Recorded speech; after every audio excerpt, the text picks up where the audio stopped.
Good afternoon, Cross Timbers. Today is Tuesday, November 18th, 2014. This is Texan TV News from the Tarleton State University campus in Stephenville, Texas, and I'm Aimee Nash. Here are today's top stories. In campus news, on Monday, the Tarleton State Percussion Ensemble performed Monday night in the Clyde H. Wells Fine Arts Center. The program's Storms Comin' consisted of several pieces including Storm Warning and Dance Yellow After the Rain, The Headache Miniatures, Wind in the Bamboo Grove, Sharpened Sticks, and Metric Lips. Director of Athletics Bands was quick to give remarks to this group of students performing, and solo pieces on the marimba were performed by Ross Bacchus and Matt Nelson.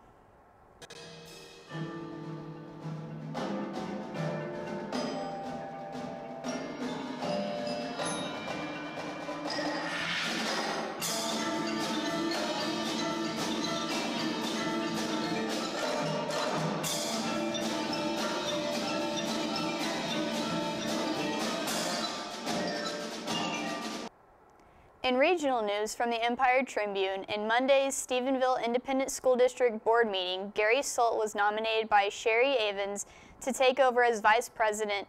The decision was seconded by Scott Osman and the motion was passed.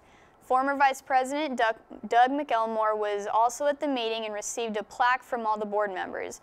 Also on the agenda for Monday's meeting was whether to fill the empty trustee seat. The board was voted and the seat will remain open until May's election. And now here are your state, national, international, and sports news from the Associated Press. In Texas news, Holt Hickman, who made a major transformation of the historic Fort Worth stockyards, died Saturday of a long illness at the age of 82. Hickman spent several decades building companies that sold air conditioners, but was best known for saving the world's largest honky-tonk, Billy Bob's Texas, and transformed the stockyards into a major tourist attraction. Mayor Betsy Price said in an email that Fort Worth mourns the loss of a great man and true pillar of our community. She said Hickman was a talented businessman and entrepreneur, a humble and generous philanthropist, and a passionate protector of Fort Worth's story and experience. Hickman is survived by his wife Jo and their children Brenda and Brad.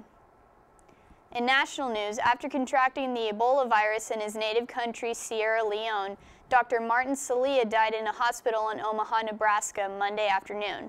Celia did not receive aggressive treatments until almost 2 weeks after contracting the virus, at which point doctors said made it impossible for anyone to save his life. A Nebraska hospital says an Ebola patient being treated in its biocontainment unit has died. Nebraska Medical Center said in a news release Monday that Dr. Martin Celia died as a result of the disease. Celia contracted Ebola while working as a surgeon in Sierra Leone. He arrived Saturday to be treated at the Omaha hospital, where 2 other Ebola patients have been successfully treated. Ebola has killed more than 5,000 people in West Africa. Celia was a citizen of Sierra Leone. Tracy Brown, Associated Press. In international news, a team of NYPD officers is helping Haiti rebuild its police force through a training program that teaches police community outreach strategies to build relationships with the public. They've been called New York's finest. Now officers from the New York City Police Department are using their expertise on the streets of Haiti.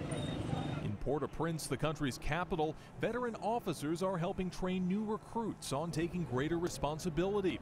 UN peacekeeping forces have played a large role in Haitian public safety since the 2004 uprising, but starting next year, their numbers will be cut in half. The Haitian police, in their crisp new uniforms, are learning how to gain public trust through community outreach. You'll see a lot of strong interaction between the police and the young population. The unit itself has sponsored several sports tournament between the police and different youth groups. And it seems the new approach is paying off. People are starting to give police the kind of information that is useful. I think that when people feel more comfortable with you, they will give you more information.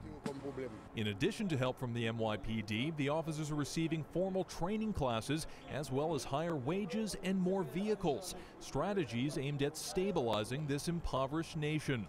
Robert Bumstead, Associated Press. In sports news, Dirk Nowitzki became the 4th player in NBA history to eclipse 27,000 career points with the same franchise, joining a prestigious group that includes current Hornets owner Michael Jordan, Karl Malone, and Kobe Bryant. Montana Ellis scored 18 points, Chandler Parsons added 17, and Nowitzki had 13 as the Mavericks made light work of the Charlotte Hornets on Monday night for their fourth straight win, 107-80. It means a lot to me that I was able to do it for one franchise with not knowing what to expect when I got there a long time ago, Nowitzki said. It's been a great ride. People were great to me from the beginning. When I was struggling my first year, everyone supported me. The Mavericks came in leading the NBA in scoring, averaging more than 109 points per game, and the Hornets offered little resistance as the Mavericks routinely scored in uncontested alley-oops, dunks, layups, and three-pointers. Tyson Chandler was 7 of 7 from the field for 14 points, and Jameer Nelson had 11 points and 8 assists for Dallas. According to the Weather Channel, today will be sunny with a high of 54 and a low of 34 with a freeze with southwest winds at 10 to 15 miles per hour. This has been a production of Texan TV News, a product of the Texan News Service from the Tarleton State University campus in Stephenville, Texas. Tune in to Northland Cable Channel 9 on weekdays at 12:30 for each day's top stories and Wednesdays at 1 for the week's top stories in Spanish. You can follow the Texan News Service on Facebook and Twitter and check out our website at www.texannews.net for all of your latest local, state, national, and international news, as well as all of your entertainment and sports updates and the live stream of Texan TV News. Today's broadcast was produced by Tasha King and Kevin Blake. I'm Aimee Nash. Have a wonderful day, Tarleton Texans.